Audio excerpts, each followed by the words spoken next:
Teoria das Matrizes da Linguagem do Pensamento é um livro que eu escrevi e levei 27 anos. Quer dizer, foi uma teoria que foi crescendo gradativamente. Como eu falei, eu venho de letras, mas tenho a formação em música e daí comecei a trabalhar muito com o visual por contato e contágio com artistas, orientei muitos artistas importantes, tenho muito orgulho do nome deles no meu currículo. E como eu sou especialista há muito tempo na obra do filósofo e semioticista Charles Sanders Peirce, e ele tem uma teoria de todas as linguagens, todos os sistemas de signos, então eu comecei com uma classificação da linguagem verbal.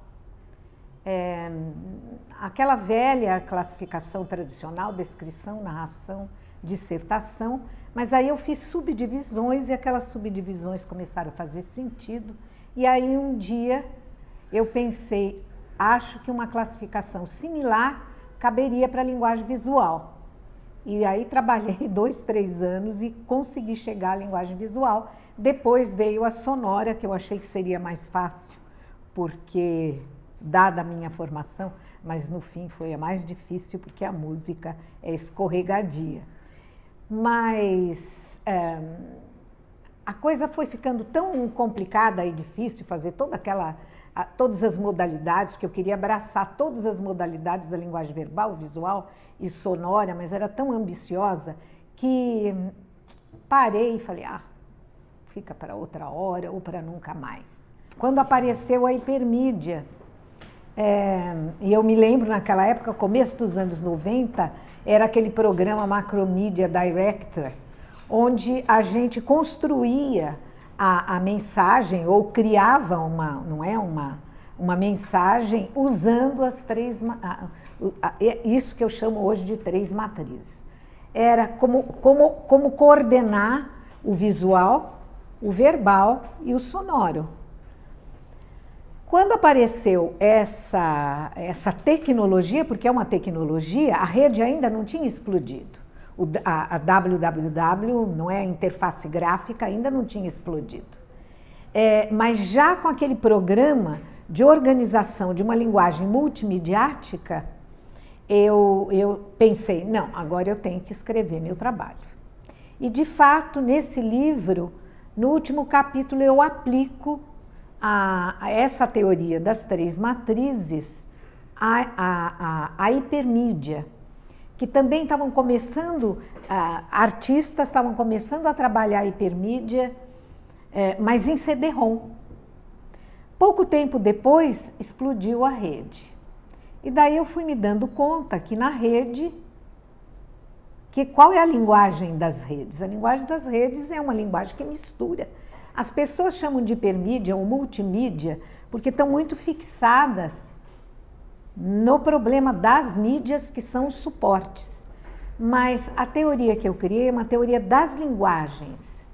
Então, as linguagens porque são as linguagens que são o cerne da comunicação e da mensagem. O cerne da mensagem está nas linguagens. Os meios por onde essas linguagens transitam. Então, as mídias é por onde as linguagens transitam. Bom, o que tem acontecido no mundo da comunicação só tem dado razão a essas matrizes. E eu falo nas matrizes, por que elas são da linguagem e pensamento? Porque o pensamento, ele se organiza a partir dessas 3 linguagens. E o pensamento é linguagem. Então, hoje, isso que a gente chama de linguagem híbrida, ela é híbrida porque mistura. E tem um autor que diz, Merlin Donald, ele diz que a nossa mente sempre foi híbrida. A mente humana sempre foi híbrida, isto é, ela tem uma tendência para misturar, não é? A gente sente isso no pensamento. E que agora os meios estão possibilitando dar expressão a essa natureza híbrida da mente humana. Você acha que a rede, essa explosão da rede que você chama, conseguiu materializar todas essas linguagens interagindo que você antes não conseguia visualizar em outro esporte, em outra mídia, e essa explosão da rede finalmente conseguiu? Sem dúvida nenhuma, porque antes as linguagens estavam separadas. Não é a linguagem verbal no papel, impressa. A fotografia também, a fotografia revelada no suporte de papel. O vídeo no suporte do vídeo e assim por diante. Agora, quer dizer, tudo convergiu para o computador. Tudo convergiu para o computador e tudo é uma questão de software. Quer dizer, como é que você vai coordenar e vai criar mensagens na conjunção dessas linguagens. Agora, com o tablet, eu acho que vai ser a primeira coisa que vai desaparecer, são os livros didáticos, porque o tablet, imagine você tem um problema matemático ou físico para resolver, e daí você pode resolver aquilo através de um game. Ou então você tem uma demonstração, digamos, de biologia, e você tem o vídeo lá. Então, essa junção das linguagens, nós só temos a ganhar com isso. E a aprendizagem, então, nem se fale. Você poderia explicar para a gente o que você quer dizer quando fala da matriz sonora, por exemplo? Não estaria necessariamente ligada ou restrita ao som, no sentido físico, mas está relacionada com algo mais abstrato, uma espécie de lógica do som. Bom, essa é uma das questões mais cruciais da teoria que eu defendo. Claro que quando a gente fala em som, é o som tal como ele soa, mas a ideia, não é que eu desenvolvo, é que o som tem a ver com sintaxe, a sintaxe está em todas as linguagens. Então, há linguagens visuais que são visuais, mas como elas põem as imagens em movimento, essas linguagens acabam adquirindo características que são próprias da música, ou seja, da forma de estruturação da música. Assim é o vídeo, assim é o cinema. Então, é uma questão de duração, de ritmo, de pausa, de plano. Então, por isso que eu digo que o vídeo e o cinema são linguagens plásticas com características da linguagem sonora. As linguagens estão crescendo, elas estão se multiplicando e nessa multiplicação elas estão se misturando. Então, são essas misturas que a gente tem de compreender.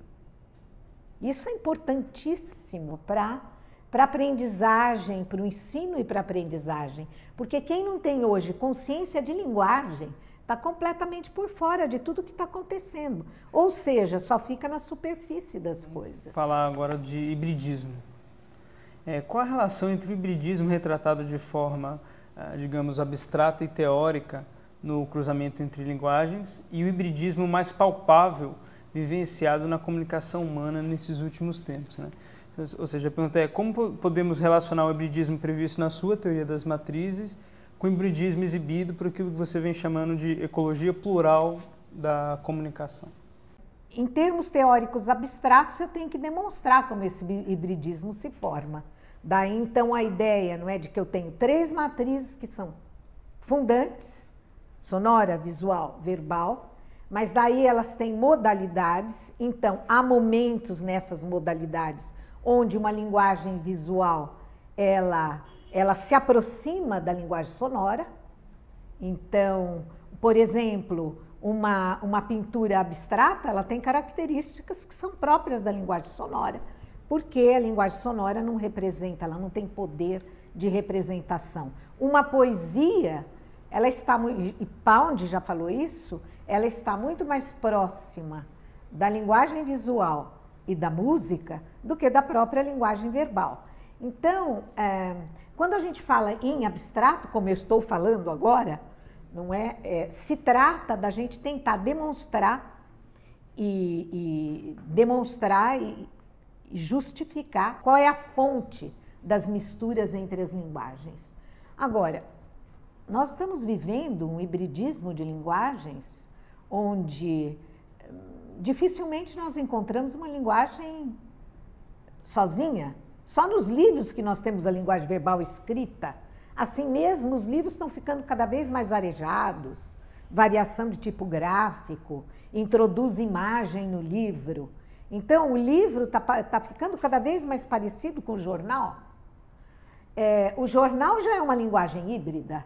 Então, essa linguagem das redes, que a gente chama de hipermídia, a fonte, a raiz dessa linguagem já estava no jornal. É o jornal que mistura.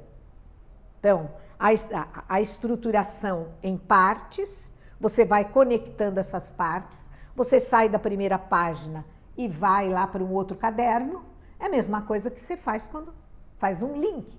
Então, nenhuma revolução de linguagem humana, ela acontece de repente. Ela vem gradativamente, não é? Ela vem gradativamente aparecendo até que por fim ela irrompe, que é o que tem acontecido agora nas redes. Da mesma maneira que a gente tem uma segunda oralidade na televisão e no cinema e no vídeo, agora nós temos uma segunda escritura nas redes. A linguagem das redes não é exatamente aquela linguagem escrita que a gente tem nos livros. É uma linguagem já que mistura a oralidade com a escrita. E é interessante a gente observar que é uma linguagem diferente do telégrafo, que já era uma linguagem assim muito condensada, mas essa que está aparecendo nas redes, ela tem características muito próprias. Enfim, o Valéry já dizia, a mistura é o espírito. Então, o mundo está ficando cada vez mais, não é? Convergente, interessante, é o espírito.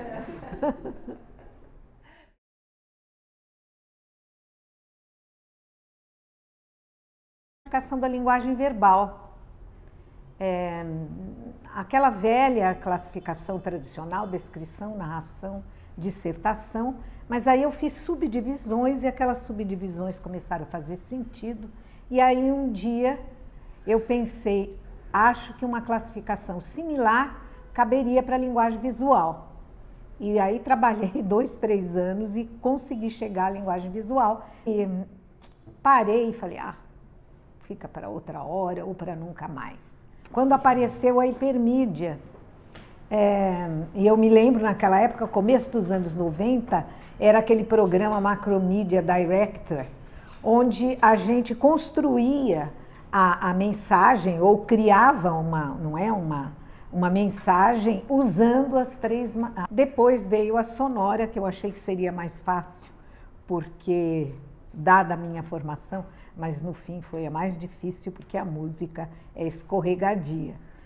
Mas a coisa foi ficando tão complicada e difícil fazer todas as modalidades, porque eu queria abraçar todas as modalidades da linguagem verbal, visual e sonora, mas era tão ambiciosa que